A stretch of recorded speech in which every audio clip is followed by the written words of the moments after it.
Hi everyone, I'm Dr. Tracy. Hey everyone, this is Pasquale. Welcome back. Today we're going to talk about anxiety from a spiritual psychology perspective, hence psychologist, spiritual coach. Yes. And anxiety is like a real thing. I know there's Did you?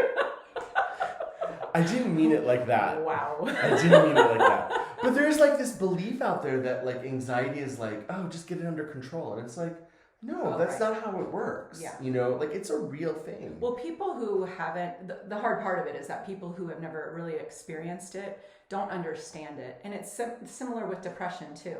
It's like, well, you just need to push yourself. You just need to, get up and do these things. And in and of itself, when it is to the point where you're actually diagnosed with it, where it is an actual disorder, then that means you're not able to do that. That's what makes it part of, of the disorder. Yeah. Is that we call it a daily impairment of functioning. So, in and of itself, it's very debilitating. And if you are able to do that, it might not be diagnosable. And like lower levels of anxiety, not everything is anxiety though. That's obviously like diagnosable. So beyond that, it could be just, key characteristics of it is like excessive worrying, restlessness, kind of like this nervousness, intrusive thoughts. We call them racing thoughts, where you just can't, your mind just never stops. So just because you have these things, I want to say, it doesn't necessarily mean you have like the mental health disorder of like a generalized anxiety disorder. You could just have, nervousness or excessive worrying, but not necessarily to that point. I think a lot of people use the term anxiety as a very general term. Right, exactly. But it's a scale. It's a right? continuum. Like I look at it like as a scale. Right. And there's like you can fall somewhere into it. Right. It's one of the things that I will tell you, like from my perspective, is when I work with clients, a lot of times when I look at their astrological chart and we're starting a session, we're kind of getting into things. The biggest thing that I find is that you can see the anxiety in the chart. Oh, that's interesting. And you can also see the depression, or like how anxiety can become depression. Like I can see it in the chart. So I typically bring it up and say, so let's talk about anxiety, right? And I always make it a point to say, I'm not speaking about clinically, because I'm not a doctor, right? So I'm not going to clinically diagnose it, but let's talk about where it is on the spectrum. Yeah. Because I think that it is a spectrum. Well, and the reason we wanted to do this one on anxiety is because there is a emotional, mental perspective, and there's a physical perspective because we hold our symptoms in the body physically, but then there's also an energetic perspective, and that's where you come in. Yes. So how does anxiety manifest itself physically? Energetically, sorry. And physically, we could talk about both. Well, that's true. But I think they kind of come together, right? What I find is intuitively, a lot of times it's intuitive people who will sometimes feel that anxiety start to build, right? And like you had said, one of the big characteristics that I notice is that you take in this energy from something or someone or a group, right? You take in this energy, and as you take it in, an empath personalizes it, right? How is this affecting me? What is it? Why am I in it, right? And it just starts to spin. And so how I find the energy is that it energetically just makes you spin, and you continuously stick on a subject. Like ruminating, Obsessing. Exactly. It just keeps spinning and spinning and spinning until you resolve the spin, right? And you're talking about like literal spinning, like the energy actually like just spinning in place and not moving and going. It just anywhere. stays. I want to clarify that because that could sound like, oh, it's just spinning. Oh yeah, no. You're talking about like literal. We're just talking energy. I am not the doctor here. Spinning. Yes. She's the doctor. He loves to say that. I'm not. But I mean, it's the way that energy spins, and that's how I typically see it or feel it around people. Is I can recognize that the energy is moving, right? And it's like stuck. And right? From the psychology perspective, it's metaphorically we're spinning. So there's, it works the same. Literal and the non-literal translation. And so I think like that's one of the for me, what I always tell people is that if you start to feel or recognize that you're on a thought or a feeling, something that you recognize, and you start to notice that it's just spinning, right? And it's continuously staying in your mind, that's something that needs to be addressed, right? And how I typically or recommend people prescribe on how to handle it is the energy is stuck. We need to move it, right? And so there's a few different ways you can move it, and all depending on you as a person, right? My number one favorite way is automatic writing. Is that you just sit with a piece of paper and you just start writing. What is on my mind? What am I feeling? And just allow yourself to write. Right. And then, I mean, and that's similar to what I would do as part of the treatment is like the therapy homework is, just journaling, which would also be the writing, because the only way to get things that are spinning out of our mind is either through verbally or written. And so you have to speak out loud. So a couple different things that I would recommend is the writing, or also you can dictate into your phone. I have clients who also video or audio record themselves, and then you just delete it.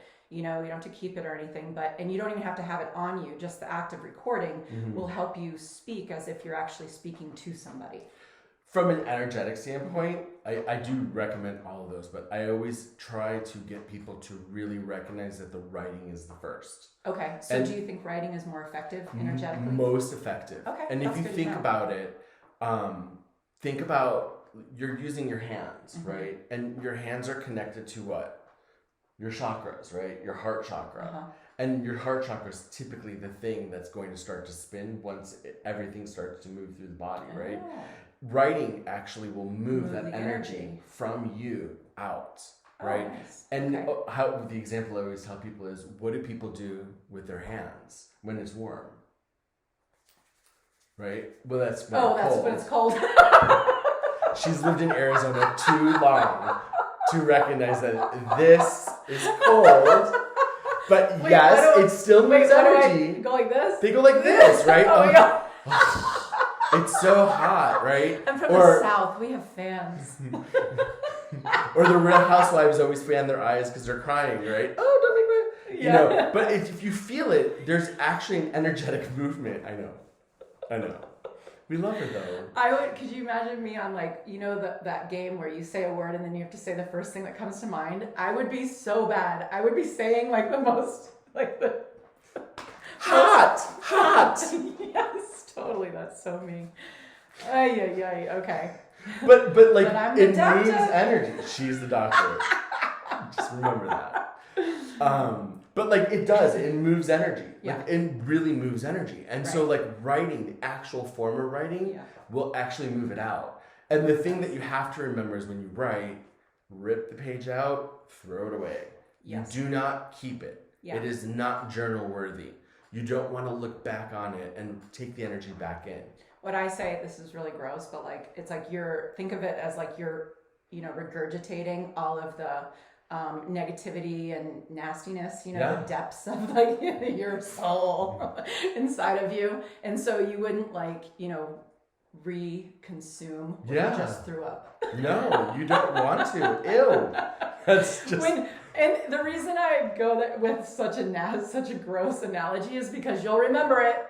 Trust me, you will remember that forever. It's true. I mean, I've had people who have done the automatic writing and then they keep it. Yeah. And they have it in a binder. People think that you're journaling, you're just supposed to keep, and really, sorry, I interrupted you. No, you didn't. But that's the truth. And they're like, I just every time I read it, I get back to the same space, and I'm like. Because you're putting it right back in. Right? You need to move it out. Move it out. So that's number one for me. Number two. And you don't want anybody to find, the depths of your, what you're thinking. That's just not good for anybody. So we always want to try to get rid of that stuff. Ripping it up or, burning ceremonies, shredding. Just be safe about it. But just shredding it, just getting rid of it, deleting it if it is in your phone, if you do it that way too. Yeah. And I have told people to just recite it into their phone if they're really having a difficult time. If you can't, because sometimes I've been at the point where I just don't, I just don't want to write, or the thoughts are coming too quickly that I can't do it, or, for whatever reason. And again, you don't want to say, oh, well, I don't feel like writing, so I'm not going to do it at all. So the next best step would be to then just, audio record, video record, or the dictation, because that's better than nothing. And don't listen to it. Correct. So Delete. Yeah. Get rid of it. Do not listen to it. Don't re-eat or throw up. That should be the title of this episode. No. I can't do that one. That's too much for me. Oh my God. Hey, but again, you'll remember. They will remember this forever. I promise agree. You will never reread or re-listen to anything. Just don't want to remember that. Okay, so other things that we can do. Again, I think it's energetic, right? So if you have energy in you, depending on who you are and kind of where your energy is, right? The next other thing that I would recommend is going for a run or doing something physical where your heart starts to speed up. Because you're moving that energy. Because you're moving it. And I always recommend too, and that a lot of what we recommend is very similar. Yeah. It's just the intention behind it that's the only difference. Because it's really important that the coping skills that you use need to match the level of emotional intensity that you're in. So like we would recommend for something like anxiety, because that's such a powerful, active emotion, like you actually like feel that excessive energy that needs to be released. So you don't want to do things in the moment of like meditating or deep breathing or stuff like that. It needs to be something that has a higher level of intensity, and that's where I think people can get trapped, because they'll try the lower energetic coping skills, and then you just get even more frustrated because your body needs that movement. So like I would even tell people, like, hold a plank until you just can't hold it anymore, or like jumping jacks or pacing or going for a walk or running, or something that has more active.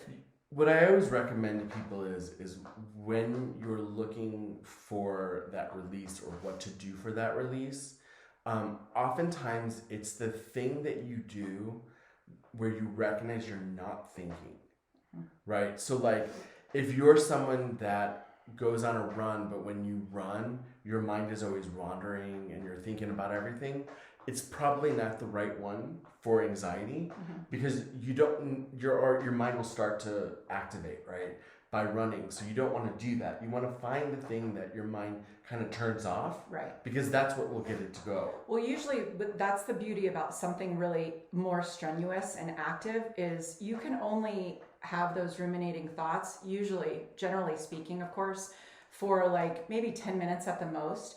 And then you have to then refocus your attention on your breathing and the body to keep doing it.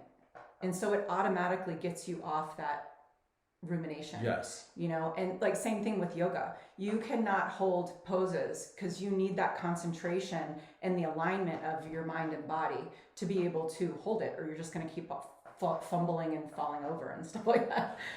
True. Like I was to. True. I get what you're saying. Like I said, for me, it's like I know that if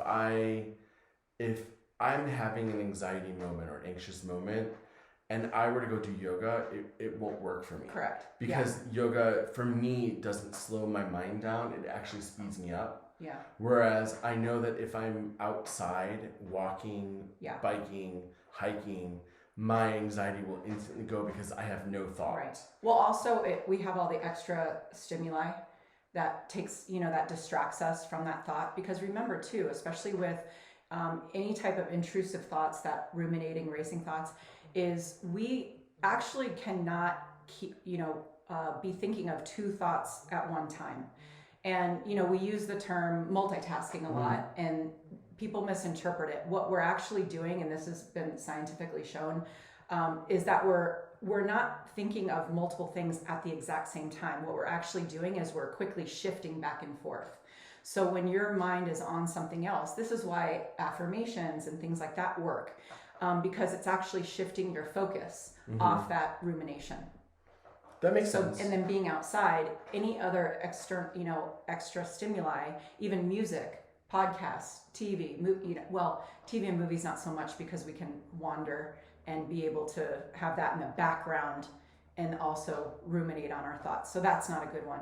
No, but the music, other ones, dancing. Yeah. Dancing Especially and something singing. that you can sing to, because now you're focused on the song, and it's not, we don't want something just playing in the background adding to the chaos in here.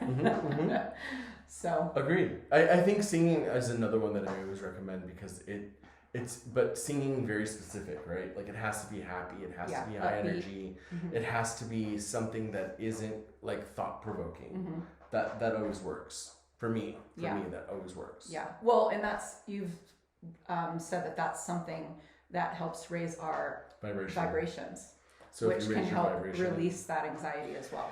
it evaporates the anxiety. What are some other ways to raise our vibrations to release emotional intensity? So I always, it really is individual based. And so it's a hard one to just answer like as a blanket statement, because a lot of people, it's very different for everyone, right? You have to find that thing that makes you, again, it brings you up, but again, you're not thinking. Okay. Right? Like, and so that's kind of how you can raise your vibes the easiest way, but everyone's a little different, right? Yeah. So like for me, if you have me sing and dance, it will absolutely raise my vibes, right? If I'm out on a trail, hiking or biking, it will 100% raise my vibes, right? But I have some people that yoga raises their vibes. Right. Yoga, just the simple flow, they let go, they're not there. Right? And in that moment, it's allowing them to raise their vibration. So it's about working with and listening to your body about like what it feels like for you. So obviously, if it's something that just works you up, stop it. Don't do it. Find something else. And but if you obviously, when you feel that relief, that's one of the things to do with that higher level emotional intensity. Yes, agreed. Okay.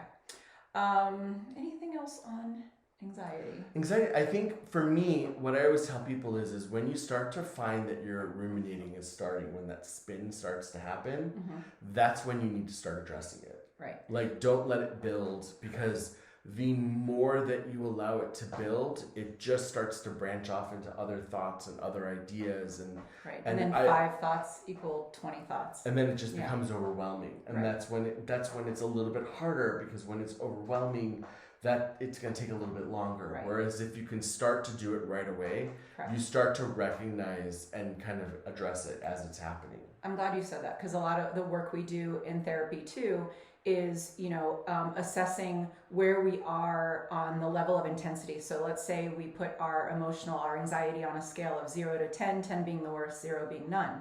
We'll go through and go, okay, so we can recognize those early warning signs, because what's hard for people is you say, as soon as you recognize it, that's when you want to start incorporating coping skills to bring that level back down. The problem is people don't realize it until our body is already overwhelmed, because we're so used to repressing, denying, shoving it down, and ignoring what our body is telling us. Yes. And so we'll go through the work. So it's a good idea to go through that work and like really maintain that awareness of what your lower level symptoms are. And those could be like maybe just kind of, maybe you can start fidgeting, or like I'll start like picking at cuticles or something like that. Or you just start getting like, maybe body temperature may start heating up. Your palms might start sweating. You might start getting like a little, just like maybe kind of annoyed or irritable type thoughts, or worrying, kind of like the what ifs, or, before it's like really intrusive, things like that. Your mind might start wandering. You might feel like a little sickness in your tummy. Like, everybody's different. For me, like I always say, like, just recognize your emotion. Because if you're at one level, I'm happy, and then all of a sudden I become unhappy, there's a good chance that you're having an anxious moment, right? If you're chill and all of a sudden you're feeling irritable, you're having an anxious moment. Yeah, something shifted. When you can start to recognize it, and emotion, feelings is typically, for me, the way that I've always recognized it is I can be like, I'm chill, and then all of a sudden I'm like, Arr! And I'm like, okay. something just really got my What was that? anxiety. And That's gonna be the freeze frame. Oh, Lady Gaga will sue us. But like to me, that's like I Your instantly indicator. recognize it. And what I start to teach my clients is the same thing. Like, just start to track your feelings, right? Yeah. If your feelings shift, you know something is happening, right? Yeah. There's an energetic response to it, and it's typically going to bring you somewhere that isn't your norm. So, and that's a difference that we're coming from too. And it's you guys have to just figure out what works for you. Is it easier for you to, or quicker for you to recognize the emotional shift, or like a physiological shift within the body? Yeah. You know, something like that. Like I'll start cracking my knuckles, like something like that. And so that's like those things, characteristics are just like a early warning sign. And if you think about it, if you going back to that scale of 0 to 10, it's going to be a lot easier to bring yourself down to a 1 or a 0 if you're at like a 5 as opposed to like an 8, you know. And really, I always say, like, once you're at a 7, there's no coping skill that's going to help you. The only thing that's going to help at that point is just keeping yourself safe and just time. And that's where you kind of start going, you know what, no emotion lasts forever. No emotion lasts forever. I use that mantra, you know, because when we're in it, we feel like it will. Yeah. And so that always is something that helps me. And don't do anything. Don't react, right? Because in general, we want to respond, not react. So if you are at a higher level, don't react to it at all, because we all have been there. And if we look back in our past, we know that every time we have reacted in a high intensity moment, even happiness. Yeah. Hey, let's plan a party. Hey, let's go to Spain. You know? And then we're like, oh, why did I do that? Why did I agree Every to that? time. You know, let's go to this time. concert. So, you know, don't react, and just don't do anything. And another mantra that helps me get through that too is, I always say, if it's a good idea now, it's still going to be a good idea when I calm down. If it's a good idea now, it's going to be a good idea when I calm down. I like that. Yeah, because like it's just those reminders. And again, those mantras or affirmations, as we're saying that and repeating it nonstop, we're now not thinking of those intrusive thoughts we were having either. They could be in the background, but they're not present. They're not at the forefront. Yes, I agree. Anytime, I totally agree with this. I'm so happy you brought that up, because there are many times where I was like, I knew I was in an anxious moment, and I responded, and I was like, why? No, you reacted. Reacted. You reacted. Yeah. Big difference. I reacted. Yeah. I reacted. And I was like, God, why did I do that? Exactly. And then I'm just happens every time. Because it's like, why? And our brain tricks us, right? Our brain can convince us of absolutely anything. And we believe with 100% certainty that is exactly the best way to to deal with the problem. Yeah. And every single time, it's not. Nope. So we also have to have that awareness and know that our brain is tricking us right now, and that we really can't trust our thoughts or what we believe to be true in the moment, you know. And usually, and I would say at least 50%, if not more, probably most likely I would say 70%, but let's give it a 50%. Once we calm down, we're like, oh, I probably overreacted, you know? Yeah. But then you should own it. Well, but if you don't react, you have nothing to necessarily own, because we don't have to apologize for our feelings. Correct. And we didn't bring it to anybody. I meant if you reacted. Oh, right. If you reacted, you should own it. Exactly. And apologize or whatever. And state the truth. Right. I had a moment. Yeah, exactly. We're all human, and that's okay, you know? Yeah, we all make mistakes. I make them every day. Yeah. So, you know, but that's another thing too, is if we don't react in the moment and we just process through our feelings, we're not bringing it to anybody, then we don't have anything to apologize to. We don't have anything to apologize for. Yes. And so, you know, which is pretty awesome and pretty empowering. Yeah. You know?